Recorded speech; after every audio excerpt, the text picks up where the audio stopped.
Andriani Putri. Perkenalkan, nama saya Reza Syahrani. Nama saya Reza Febriansyah. Perkenalkan, saya Rifat Kamalfiana. Nama saya Rizka Helenisa Oktavianti. Perkenalkan, nama saya Salsabila Sahwa Adilisya. Nama saya Sabita Prizarinata.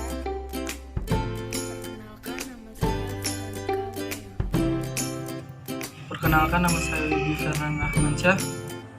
Perkenalkan, nama saya Wildan Budialan Pratama. Assalamualaikum warahmatullahi wabarakatuh. Kami dari kelompok 3 ingin mempresentasikan tentang politik ilmu terbuka. Berikut penjelasannya.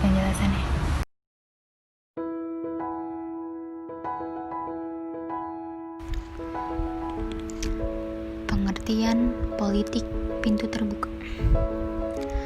Politik pintu terbuka adalah pelaksanaan politik yang dilakukan oleh kolonial liberalis di Indonesia.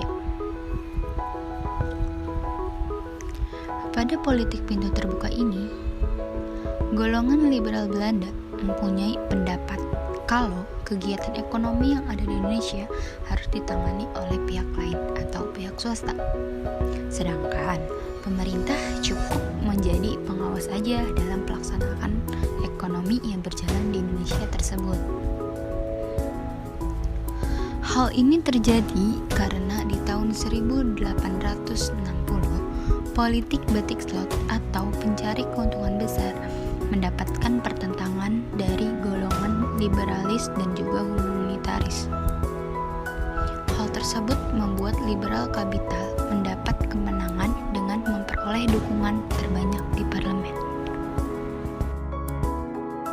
Latar belakang terbentuknya Traktat Sumatera pada tahun 1871 yang memberikan kebebasan kepada pihak Belanda untuk melebarkan wilayah kekuasaannya ke Aceh. Sebagai bayarannya, Inggris meminta Belanda menerapkan sistem ekonomi liberal di Indonesia, supaya para pengusaha Inggris bisa menanamkan modal di Indonesia. Sedangkan, penerapan politik pintu terbuka merupakan membuka Jawa untuk perusahaan swasta. Jadi, keamanan dan kebebasan para pengusaha terjamin. Pemerintah kolonial cuma memberikan kebebasan para pengusaha untuk menyewa tanah, tapi tidak untuk membelinya. Tujuannya supaya tanah penduduk tidak jatuh ke tangan orang asing. Tanah sewaan itu dimaksudkan supaya produksi tanaman bisa diekspor ke Eropa. Ada beberapa ciri-ciri dari politik pintu terbuka yang pernah diterapkan di Indonesia. Di antaranya yaitu 1. Pemerintah cuma sebagai pengawas. Pemerintah merupakan pihak yang tugasnya cuma sebagai pengawas.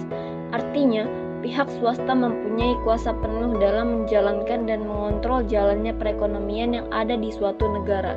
Yang kedua, membuat rakyat menderita. Ciri-ciri politik pintu terbuka berikutnya yaitu memberikan dampak buruk kepada rakyat. Di awal, tujuan dari politik liberal yang diharapkan bisa membantu meningkatkan kesejahteraan rakyat, tapi malah rakyat jadi korban dan semakin lama semakin menderita. Jadi, rakyat dipaksa supaya mampu menyewakan lahannya untuk dipakai oleh pihak swasta, di mana mereka cuma akan memperoleh biaya sewa lahan yang murah. Mereka tentu nggak akan memperoleh pendapatan sebelum penerapan sistem hukum Indonesia saat ini.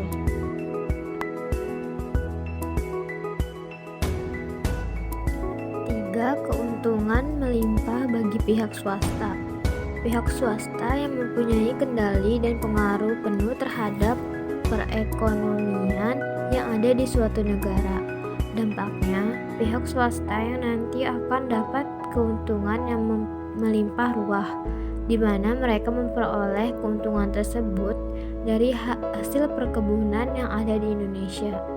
Keuntungan tersebut akan semakin meningkat seiring dengan meningkatnya produksi yang diperoleh dari masyarakat Indonesia. Belanda secara otomatis akan jadi pusat perdagangan, karena Indonesia yang merupakan negara jajahan harus menyumbangkan keuntungan pada penjajahnya. Yang keempat, industri kerakyatan mati. Ciri-ciri politik liberal yang pernah diterapkan di Indonesia yaitu membuat industri kerakyatan mati. Mereka lebih memilih bekerja di pabrik dan pihak swasta. dibandingkan harus mengolah usaha mereka sendiri. Kondisi seperti inilah yang akan mengakibatkan usaha kerakyatan mati dan malahan gak akan pernah berkembang sampai kapanpun. Undang-Undang Agraria tahun 1870. Setelah memenangkan hak di parlemen, kaum liberal berusaha buat memperbaiki taraf hidup rakyat Indonesia, meskipun masih ada dalam tanah jajahan Hindia Belanda. Keberhasilan tersebut membuat kaum liberal mengeluarkan sebuah undang-undang. Undang-undang ini disebut dengan nama Undang-Undang Agraria tahun 1870. Isi pokok Undang-Undang Agraria. Di bawah ini merupakan beberapa pokok dari Undang-Undang Agraria tahun 1870, yaitu masyarakat adat diberikan hak atas tanah dan menyewakannya kepada pengusaha swasta. Pengusaha bisa membeli tanah dari gubernur dalam waktu 75 tahun. Tujuan hukum agraria. Hukum agraria sendiri dikeluarkan memiliki tujuan tertentu. Berikut ini tujuannya.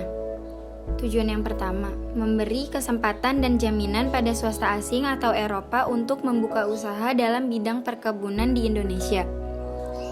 Dan tujuan yang kedua, melindungi hak atas tanah penduduk supaya tak hilang atau dijual. 2. Undang-Undang Gula atau Suikerwet. Pemerintah tak cuma menciptakan undang-undang agraria saja, tetapi pemerintah Belanda juga mengeluarkan undang-undang gula yang disebut Suikerwet pada tahun 1870.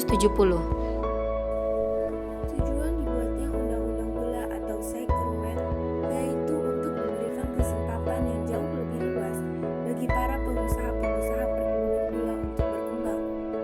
Isi dari Undang-Undang Gula atau Suikerwet ada 5. Yang pertama, perusahaan-perusahaan gula milik pemerintah akan dihapus secara bertahap. Yang kedua, pada tahun 1891, semua perusahaan gula milik pemerintah harus sudah diambil alih oleh swasta.